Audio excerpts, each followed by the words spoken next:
جنگ ایران و عراق.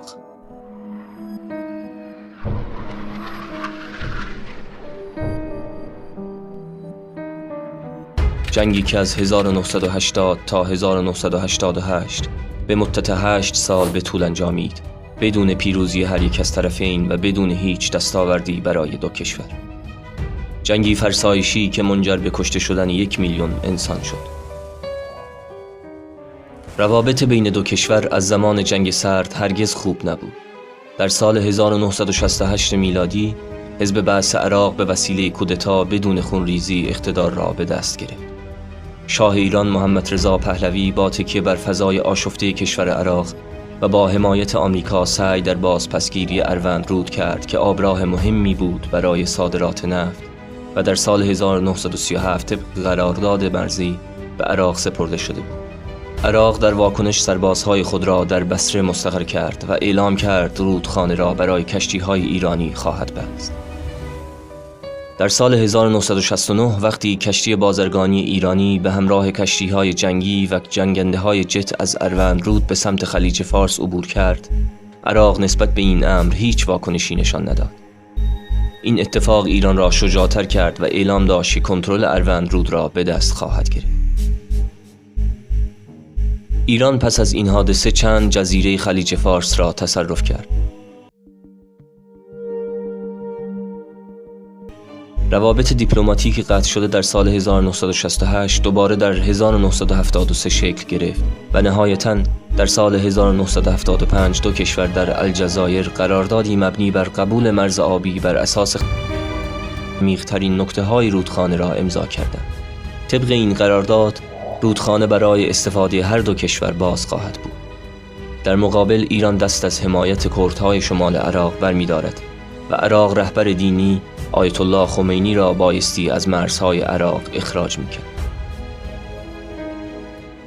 تقریباً همزمان با انقلاب اسلامی 1979 در ایران، احمد حسن البکر رئیس جمهور عراق به دلیل مشکلات سلامتی هم رهبری حزب و هم ریاست جمهوری را به صدام حسین انتقال داد. این فرصت مناسبی برای عادی سازی روابط دو کشور بود. حکومت عراق در ابتدا به دلیل سرنگونی دشمن مشترک یعنی پهلوی از انقلاب اسلامی حمایت کرد. اما برخلاف این در طول 1358 شمسی در مرزهای دو کشور درگیری‌های اتفاق افتاد تا کشور ایران و عراق سفیرهای طرف مقابل را از کشورشان اخراج کنند. رهبران ایران نیز رسما اعلام می‌کردند که به سیاست صدور انقلاب ایران به سایر کشورها می‌اندیشیدند. آیت الله خمینی در چندین سخنرانی و پیام بر قیام مردم و ارتش عراق علیه صدام تاکید کرد. هدف اساسی صدام حسین حاکمیت بر خلیج فارس بود. با فکر اینکه توان نظامی ایران به دلیل انقلاب تضعیف شده است، از شوروی و فرانسه به مقدار زیادی سلاح خریداری کرد و نقشه حمله به ایران را با قرار دادن 100,000 سرباز در مرز شهر خرمشهر شروع کرد. در ایران بعد از انقلاب اسلامی اعدام بسیاری از فرماندهان بالا رتبه و اجبار بازنشستگی برای بقیه فرماندهان و همچنین تحریم‌های بریتانیا و آمریکا یکی از قدرتمندترین ارتش‌های جهان را با مشکلات فراوان روبرو کرده بود. در 22 سپتامبر 1980 برابر با 31 شهریور 1359 ارتش عراق به دستور صدام حسین وارد مرزهای ایران شد. همچنین هواپیماهای نیروی هوایی عراق به برخی از فرودگاه‌های نظامی ایران حمله کرد که به دلیل قرارگیری هواپیماهای ایران در زاغه‌های مقاوم در برابر بمباران منجر به هیچ تلفاتی نشد. نیروی هوایی ایران در عملیاتی به نام کمان 99 با 140 فروند هواپیما وارد مرزهای عراق شد و پایگاه‌ها و مواضع نظامی در کرکوک، موصل و بغداد و برخی شهرهای دیگر را بمباران کرد. این عملیات باعث برتری نیروهای هوایی ایران در روزهای ابتدایی جنگ شد. این عملیات یکی از گسترده‌ترین عملیات‌ها در تاریخ نبرد هوایی است. روزهای ابتدایی جنگ ارتش عراق نیروهای خود را در امتداد نزدیک به 600 کیلومتر از مرزهای ایران مستقر کرد و 30,000 کیلومتر مربع از خاک ایران را اشغال کرد. هدف صدام مذاکره با حکومت ایران بعد از تصرف و الحاق فوری استان خوزستان به خاک خود در جبهه جنوبی بود. در 2 ماه اول جنگ سپاه اول عراق از جبهه شمالی حدود 25 کیلومتر در اطراف قصر شیرین پیشروی کرد و سپاه دوم از جبهه میانی و در اطراف شهر مهران. مهر ماه سال 1359 در جبهه جنوبی سوسنگرد، موسیان، خرمشهر و آبادان به محاصره عراق درآمد.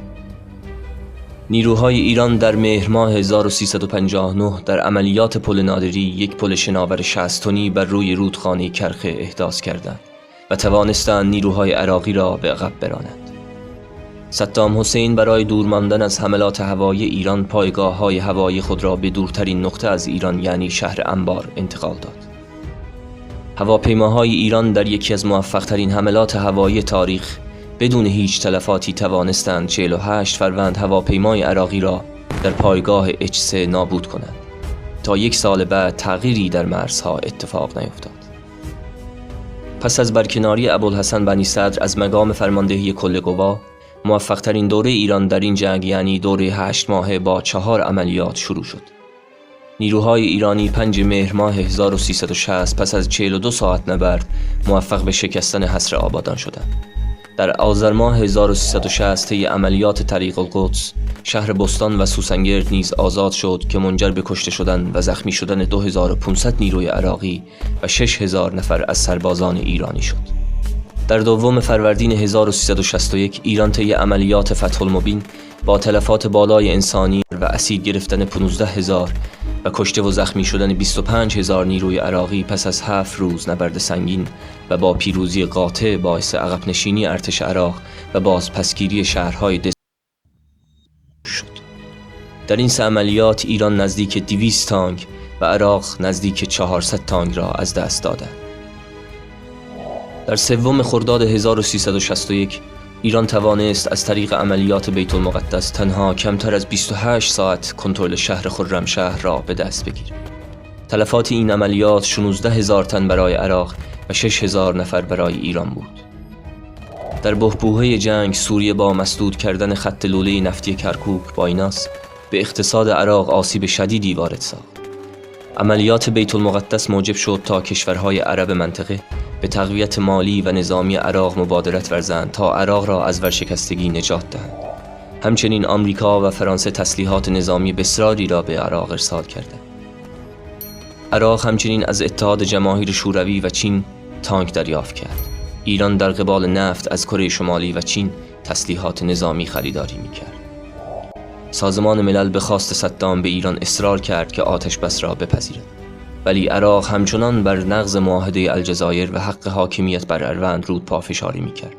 از سوی دیگر عراق هنوز بخش‌هایی از خاک ایران را در تصرف خود داشت و آیت الله خمینی هم خواستار کنارگیری صدام از قدرت بود. این بود که ایران آتش بس پیشنهادی در قطعنامه 514 شورای امنیت را نپذیرفت. در تابستان 1361 نیروهای ایرانی برای نخستین بار وارد خاک عراق شدند. این نبرد 18 روزه باعث تلفات 20000 نفری و 250 تانک برای ایران شد و نزدیک 10,000 نفر از نیروهای عراقی کشته و زخمی شدند و 450 تانک را از دست دادند. گفته می شود که عملیات رمضان بزرگترین نبرد زمینی جهان پس از جنگ جهانی دوم بوده است. عملیاتی که در واقع هیچ دستاوردی برای ایران نداشت. ایران در تلاشی دیگر در نبردهای نیزار که در مجموع شامل عملیات والفجر 5، عملیات والفجر 6 و عملیات خیبر می گردد، سعی در تصرف بصره کرد و تا حدودی به اهداف عملیاتی دست یافت. اما تلفات بالای نیروی انسانی نزدیک به 40,000 نفر و تجهیزات بسیار سبب گردید از این نبرد به عنوان پیروزی شکست‌آمیز یاد شود. در سال 1363 نیروهای ایران در طرحی ابتکاری برای وصل کردن ساحل شرقی هورالحویزه به جزایر مجنون در مدت 75 روز پل شناوری به طول 13 کیلومتر را طراحی و احداث کردند. پل خیبر طولانی ترین پل شناور در تاریخ نظامی جهان است. ایرانی‌ها به قرارگاه‌های عراق در پشت جبهه بصره نرسیدند. از حاشیه دجله عقب نشستند و به تصرف جزیره شمالی مجنون و بخش‌هایی از جزیره جنوبی اکتفا کردند. در عملیات خیبر ارتش عراق برای نخستین بار به صورت گسترده و در حجم زیاد از سلاح‌های شیمیایی استفاده کرد. نیروهای ایران سال بعد در اسفند 1363 تلاش کردند با یک خیز بلند دوباره به جاده بصره بغداد برسند. در این عملیات میزان تلفات طرفین بسیار بالا بود و از سمت نیروهای ایرانی بالغ بر 15,000 نفر و از سوی عراق نیز بیش از 10,000 نفر کشته شدند. عراق همچنین در پاسخ به این تهاجم سری دیگری از جنگ شهرها را آغاز نمود و 22 مرکز پرجمعیت شهری ایران از جمله شهرهای تهران، تبریز، اصفهان و شیراز را مورد حمله هوایی و موشکی قرار داد. در مقابل ایران نیز ضمن گلوله باران توپخانه‌ای شهرهای مرزی عراق دست به حملات موشکی و هوایی به شهرهایی همچون بصره، العماره، تکریت، موصل، کرکوک و بغداد زد. حملات توپخانه‌ای و موشکی ایران تا پایان روز 25 خرداد 64 ادامه یافت. در سال چهارم جنگ جزیره خارک به عنوان پایانه اصلی صدور نفت ایران توسط هواپیماهای پیشرفته‌ای که فرانسه به عراق تحویل داده بود مسدود شد. به این ترتیب دوره جنگ نفتکش‌ها شروع شد. طرف عراقی تنها در طول سال 1363 دست به حمله به 33 نفتکش زد. ایران نیز با حمله به 17 نفتکش به این عمل واکنش نشان داد. تامین 7% نفت مورد نیاز آمریکا، 25% نفت اروپای غربی و 60% نفت ژاپن از طریق منابع نفتی کشورهای حوزه خلیج فارس میسر بود. بر این اساس آمریکا سعی می‌کرد از طریق حضور نظامی فعال در این منطقه امنیت صادرات نفت مورد نیازش را تأمین کند. در بهمن ماه 1364 نیروهای ایرانی با غافلگیری نیروهای عراقی از وروند رود عبور کردند و شبه جزیره فاو در جنوب عراق را به اشغال خود درآوردند. عراق در یک نبرد 75 روزه و با پاتک‌های متوالی و به میدان آوردن لشکرهای زبده گارد جمهوری تلاش کرد فاو را پس بگیرد، ولی ناکام. در ابتدای سال 1365 عراق شروع به پسگیری بخش بزرگتری از جزیره جنوبی مجنون و اشغال مجدد شهر مهران در اردیبهشت 1365 کرد و صدام تبلیغات زیادی درباره اشغال آن با عنوان مهران در ازای فاو راه انداخت که البته ایران در تیر 1365 دوباره آن را تصرف کرد. اما در 31 تیر دوباره اشغال شد و تا پایان جنگ در تصرف عراق باقی ماند. در 23 بهمن 1365 جنگنده‌های عراقی یک زمین فوتبال در ایلام را در حین بازی بمباران کردند و باعث کشته شدن 15 غیر نظامی شدند. چنین جنایت جنگی در تاریخ ورزش جهان بی سابقه بوده است. در 7 تیر 1366 عراق به وسیله بمب‌های گاز خردل در 2 مرحله 4 منطقه مسکونی سردشت در آذربایجان غربی را بمباران کردند. 110 غیر نظامی در این جنایت جان باختند و 8000 نفر در معرض گازهای سمی قرار گرفتند. ایران از سردشت به عنوان اولین شهری که پس از بمباران اتمی هیروشیما و ناکازاکی قربانی تسلیحات شیمیایی در جهان شد نام برد. همچنین در 26 اسفند 66 یک پناهگاه در کرمانشاه مورد اصابت موشک قرار گرفت که باعث کشته شدن 100 غیر نظامی شد که بیشترشان زن و کودک بودند. ایران به دلیل توقف در جبهه جنوبی شروع به تمرکز در ناحیه کردستان کرد. در حالی که ایران به طور رسمی هیچ شهر بزرگی را تصرف نمی‌کرد، با کمک جنگ‌های چریکی پیشمرگه‌ها بخش‌های وسیعی از کردستان را از کنترل دولت عراق خارج کرد. نیروهای ایرانی به کمک پیشمرگه‌های کرد تا نزدیکی سلیمانیه و دربندی خان پیشروی کردند، اما موفق به اشغال آن نشدند. صدام با حمله شیمیایی به حلبچه به کردهای مخالف خود پاسخ داد.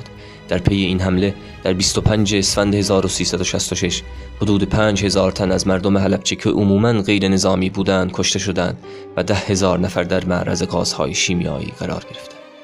در خلیج فارس روز 12 تیر 1367 USS وینسنس ایالات متحده آمریکا به هنگام درگیری با قایق‌های توپدار سپاه پاسداران ایران در نزدیکی جزیره قشم در حالی که وارد آب‌های سرزمینی ایران شده بود، هواپیمای غیر نظامی ایران را هواپیمایی نظامی تشخیص داده و سرنگون کرد. تمامی 290 مسافر و خدمه هواپیمای ایرباس ایرانی در این حمله کشته شدند. در سال 1367 منطقه فاو، شلمچه، جزایر مجنون در جنوب و حلبچه در شمال عراق از تصرف ایران خارج شد. در حالی که هر دو کشور قادر به ادامه جنگ نبودند و تلفات بسیار زیادی را متحمل شده بودند، ایران در روز 27 تیر 1367 قطعنامه 598 شورای امنیت را پذیرفت و آیت الله خمینی تصمیم به پذیرش این قطعنامه را با نوشیدن جام زهر مقایسه کرد. یک هفته پس از پذیرش قطعنامه 598 توسط ایران، حدود 5000 نیروی سازمان مجاهدین خلق با مقادیری تجهیزات جنگی طی 3 عملیات به فک مهران و قصر شیرین حمله کردند. ایران در عملیات مرصاد مجاهدین را در کمین قرار داده و شکست داده. در 29 مرداد 1367 با حضور نیروهای بین المللی آتش‌بس در سراسر مرزهای ایران و عراق برقرار شد. بر اساس آمارهای بین المللی جنگ عراق و ایران 627 میلیارد دلار هزینه برای دولت ایران و 561 میلیارد دلار هزینه برای دولت عراق به همراه داشت.